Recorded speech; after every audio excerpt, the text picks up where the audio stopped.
Hi అండి, నమస్తే. Welcome back to our channel. చాలామందికి మనలో మొదటి ముద్దలో కాస్త అయినా పచ్చడి వేసుకుని తినే అలవాటు ఉంటుంది కదండి. చాలామందికి ఉంటుంది ఈ అలవాటు. లేదు అంటే పెరుగన్నంలో కాస్త అంచుకు పెట్టుకుని తినే అలవాటు అయినా కూడా చాలామందికి అలవాటు ఉంటుంది. పచ్చడి వేసుకుని అన్నం తినకపోతే ఆ రోజంతా ఏదో వెలితిగానే అనిపిస్తుంది చాలామందికి అయితేని. అందులో నేను ఒకదాన్ని అనుకోవాలి.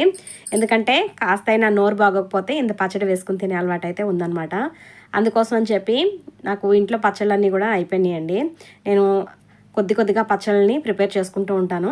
ఈరోజు మిక్స్డ్ వెజిటేబుల్ పచ్చడి పెట్టుకుంటున్నానండి. కొంచెం ఇది ఎక్కువ రోజులు నిల్వ ఉండదండి, కొద్దిగా పెట్టుకుంటున్నాను. 1 కప్పు దొండకాయ ముక్కలు తీసుకున్నాను. అలాగే 1 కప్పు క్యారెట్ ముక్కలు. మీ ఇష్టం, మీరు ఎలా కావాలంటే అలా కట్ చేసుకోవచ్చు. నేనైతే కొంచెం సన్నగా పొడవుగా కట్ చేసుకున్నానండి ఈ ముక్కల్ని. క్యారెట్ ముక్కలు, దొండకాయ ముక్కల్ని ఇలాగే కట్ చేసుకున్నాను. అలాగే 1 కప్పు మామిడికాయ ముక్కలు, ఇవైతే చిన్నగా కట్ చేసుకున్నానండి. పైన పొట్టేమి తీయలేదనమాట. అలాగే 1 కప్పు దోసకాయ ముక్కలు.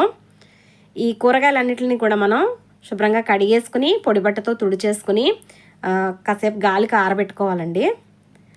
దీనిలోకి 1 కప్పు, చిన్న కప్పు కారం వేసుకుంటున్నాను. అలాగే 1 టేబుల్ స్పూన్ వరకు వేయించి పొడి చేసుకున్నానండి ఆవాలు, మెంతులు. ఈ పొడి వేసుకుంటున్నాను. అలాగే 1 4 స్పూన్ల వరకు సాల్ట్ వేసుకుంటున్నాను. ఇది మామూలుగా సాల్టే వేసానండి. ఉప్పు కొంచెం తక్కువగానే వేసానండి, సరిపోకపోతే చూసుకుని వేసుకోవచ్చు. అందుకోసమని కొద్దిగా తక్కువ వేసుకున్నాను. ఇదంతా ముక్కలకి పట్టేటట్టుగా ఒకసారి కలిపేసుకోవాలి. ఈ పచ్చడి ఎక్కువ రోజులైతే నిల్వ ఉండదండి, కొంచెం తొందరగా కంప్లీట్ అయిపోవాలన్నమాట. 1 వారం రోజుల పాటు నిల్వ ఉంటుంది. అందుకోసమని దానికి తగ్గట్టుగానే పెట్టుకోవాలి పచ్చడి ఎప్పుడు కూడాను. ఈ పచ్చడికి మనం మామూలుగా ఆయిల్ వేసుకుని కలుపుకోవచ్చు, కాకపోతే తాలింపు వేసుకుంటే ఇంకా బాగుంటుంది. నేను తాలింపు వేసుకోవడం కోసమని స్టవ్ మీద కడాయి పెట్టుకుని దీనిలోకి పల్లీల ఆయిల్ వేసుకున్నానండి. అంటే పచ్చడికి సరిపడగా ఆయిల్ అయితే వేసాను. ఇందులోకి 1 స్పూను ఆవాలు, 1 స్పూను మెంతులు, 1 స్పూన్ జీలకర్ర వేసుకుని కచ్చాపచ్చగా దంచుకున్న వెల్లుల్లి రెమ్మలు 1 గుప్పుడు వేసుకున్నాను. ఇవి వేగిన తర్వాత కొద్దిగా కరివేపాకు, కొంచెం ఎండుమిర్చిని కూడా వేసుకుని కాస్త ఇంగు వేసుకుంటున్నానండి. ఇంగు వేసుకుంటే పచ్చడి టేస్ట్ బాగుంటుంది. ఇది మొత్తం చక్కగా పోపు వేగిపోయేంత వరకు వేయించేసుకోవాలి. ఇలా పోపు అంతా వేయించేసుకుని పచ్చడిలో వేసుకుని కలుపుకోవాలండి. అంటే కొంచెం చల్లారిన తర్వాత వేసుకుని కలుపుకోవాలి.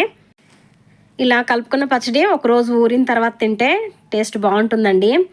ఈ పచ్చడి నిజంగానే రైస్లోకైనా టిఫిన్స్లోకైనా కూడా చాలా అంటే చాలా బాగుంటుంది. ఒకసారి అయితే ట్రై చేయండి. ఈ పచ్చడి మరుసటి రోజు కలుపుకొని ఒకవేళ ఉప్పు తక్కువైనా ఆయిల్ తక్కువైనా మళ్ళీ వేసి కలుపుకోవచ్చండి.